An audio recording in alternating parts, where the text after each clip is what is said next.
Cultural programme হবে একটি আবৃত্তি ছাড়া, এটা তো হয় না, তাই না? একটি আবৃত্তি শুনে নেওয়া যাক। Let's go for a recitation. Nataraj dance একাডেমির রুমকি সরকারের ছাত্র নির্ণয় সরকার আসছে এবার একটি কবিতা আবৃত্তি করতে। Let's have a huge round of applause for নির্ণয় সরকার।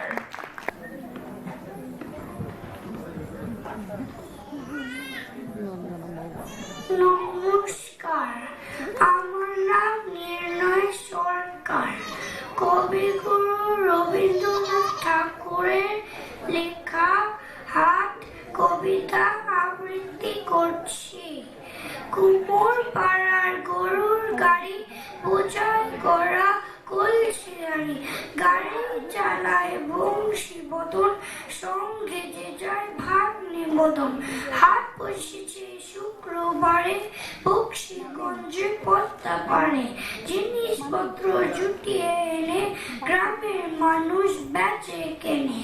উচ্ছে বেগুন পটল মূলো, বেতের বোনা ধামাকুলো, সর্ষে ছোলা ময়দা আটা, শীতের ব্যাপার নকশা কাটা, চাকরি করা বেরিয়ে হাতা, শহর থেকে সস্তা ছাতা।